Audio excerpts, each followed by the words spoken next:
The sun shone, the wind blew, and 79 boats got off the start line at Le Havre, bound for Martinique. The 4 classes headed, first of all, to a turning mark before heading through the English Channel. There was an emotional send-off for the crews as they left the Le Havre docks, with family and fans shouting them on. For its 15th edition, the Transat Jacques Vabre Normandie-Le Havre is injecting fresh impetus into the race, bound for Martinique. For the first time in its history, the Transat Jacques Vabre is heading out to explore the West Indies. Indeed, it's Fort-de-France Bay, which will host the finish of the longest and most demanding double-handed transatlantic race, in what promises to be a sensational spectacle. The historic starting point remains the same, the Basin, Paul Vatine in Le Havre. In 2021, the founding members of the race, namely the City of Le Havre and JDE Group, will be assisted with the organization of the event by the Normandy region. The weather conditions were ideal for the start of the race. The boats were able to hit a northwesterly wind between 15 and 20 knots on a choppy sea lit by beautiful sunshine, a perfect backdrop for TV viewers across France and around the world. The 5 Ultimes, 7 Ocean 50, 22 IMOCA and 45 Class 40s, pointed their bows towards Etretat to round the first course mark, before setting course towards the Atlantic. A long journey lay ahead, 7,500 miles for the largest and fastest class, the Ultimes. The IMOCA and Ocean 50s will sail around 6,000 miles, with the smallest and slowest Class 40s completing around 4,500 miles. The fleet set off on port tack heading to a turning mark off the village of Etretat, where hundreds of fans lined the white cliffs for a perfect view of the boats screaming in towards them. Then they turned to head west along the busy English Channel, where they faced a tricky night of strong currents and lightning breeze. Decisions taken in these early hours of the race may prove crucial to the outcome.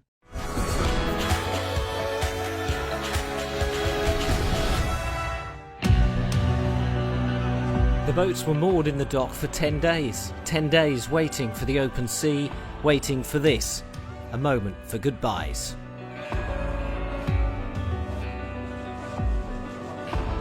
In the car I was in my own bubble. The bubble's burst now and I'm going to have to refocus. A complex mix of emotions. We're on fire, we're in the flow of the Jacques Vabre. We've worked for months, for years to be here, to live these moments. It's an important emotional moment.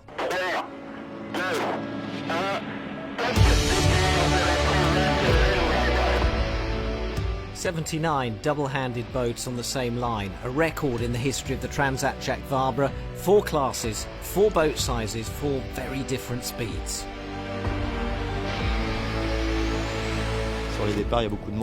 At the start, there are many people, not only competitors. That's where you have the most risk of collision, in the hours before and after the start.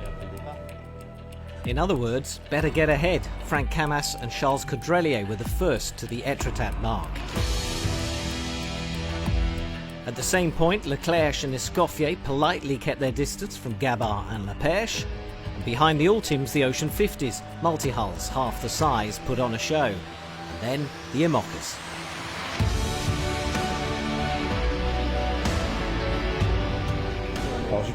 I think it's going to take longer than we thought it would.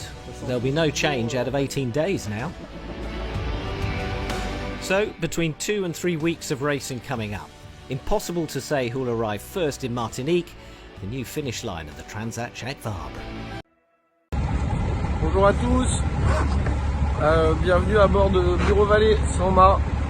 On est bien sûr très déçus avec Davy, on est en approche là de Saint-Malo. Nous avons dématé hier soir alors qu'on était en train de s'approcher du nord de Guernesey. On était second de la flotte IMOCA après un départ dans des bonnes conditions. Le vent avait déjà commencé à mollir. On avait une quinzaine de nœuds et une mer peu agitée. Nous naviguions GV haute avec une voile de tête à l'avant. Davy était à la table à cartes en train de faire la nave et de préparer la gestion de la pétole à venir, et puis moi j'étais dans le cockpit au réglage. On a entendu quoi, 20 minutes avant un bruit. On a entendu un petit bruit qui nous a paru être peu important, comme une mise en place de boot, comme ça arrive très régulièrement, et moins de 20 minutes après, hein, c'est le gros crack. Grosse explosion, ça fait vraiment très bizarre, c'est assez angoissant. Il y a une première explosion de carbone, une deuxième. Là on se précipite à l'abri, on met les mains sur la tête, quoi, réflexe, et puis on entend bam, le mât qui tombe sur le pont, voilà, là on comprend tout de suite qu'on a dématé, le premier réflexe c'est de se mettre en sécurité par rapport aux autres qui vont arriver derrière pour pas qu'il y ait un suraccident et qu'il y ait une collision. Donc on prévient, on lance la fameuse cellule de crise qu'on travaille, qu'on prépare depuis 11 ans et qu'on espère ne jamais exploiter. Voilà, ça nous est arrivé. Navire express qui s'est détourné pour venir nous sécuriser, le cross, et puis après on a démarré les opérations avec l'héli pour ramener tout le matériel à bord. Ça nous a emmené jusqu'au milieu de la nuit à peu près. Ouais, grosse opération, donc il y avait bien sûr tous les morceaux de mât à l'eau, les voiles. Donc à la force des bras on a dû remonter toutes ces centaines de kilos de carbone et de tissu à bord, pour ne rien laisser à la mer, et surtout récupérer un maximum de matériel pour la suite, parce que tout est toujours sauvable et réparable. Donc on y a passé vraiment toute la nuit à la dérive à récupérer tout ça, et c'est mission accomplie parce qu'on a tout ramené sur le pont, donc ça c'est plutôt bien, on est content là-dessus. Bon, forcément on est super triste, là on arrive enfin à terre, on va pouvoir commencer à comprendre réellement ce qui vient de nous arriver, mais bon, l'aventure continue. Le métier c'est ça, on est des sportifs, il faut savoir rebondir, et on va rebondir. Et maintenant, haut les cœurs, on va réparer tout ça et puis on va revenir plus fort le plus vite possible. Merci pour votre soutien. Ciao. Salut, ciao.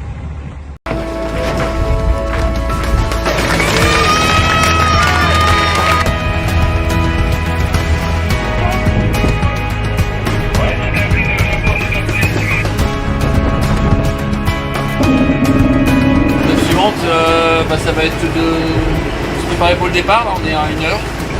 Donc choisir la bonne configuration de voile, les bons réglages d'appendice pour être bien prêt quand l'équipe va partir. Il faut qu'on les largue, on va dire 10 minutes avant le départ.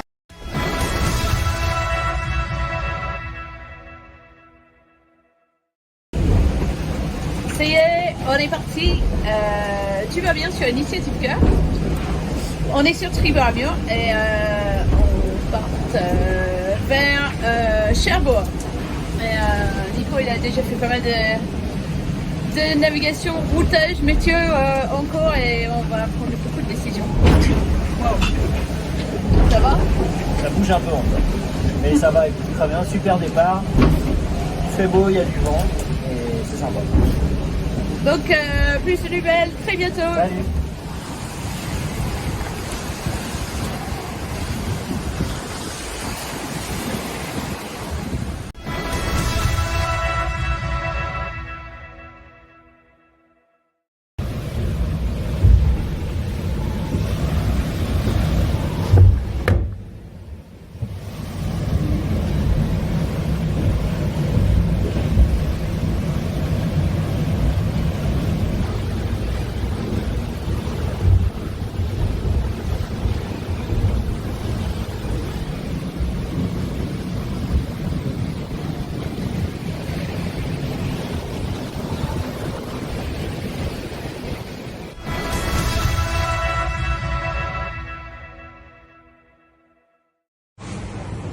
Juste à côté de moi, là, c'est l'écran du radar.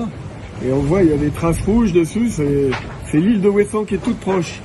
Et on est en train de passer tranquillement au nord de Ouessant, dans un vent improbable, mais qui nous fait avancer, qui va permettre de nous faire contourner Ouessant finalement pas trop mal.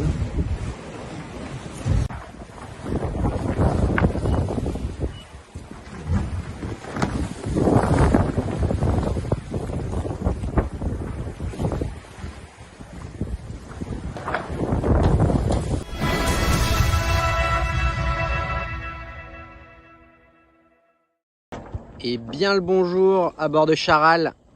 sur ce début de Transat Jacques Vabre 2021.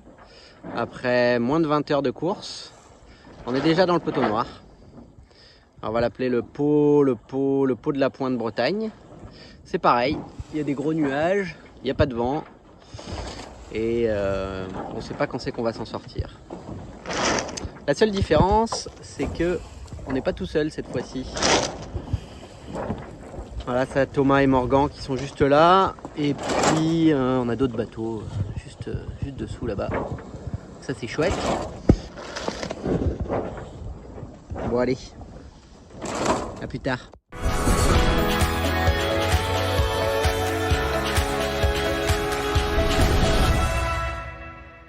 See our full coverage of the Transat Jacques Vabre on our YouTube channel, Boats on TV 2, on facebook.com/worldonwater, or our website, boatson.tv.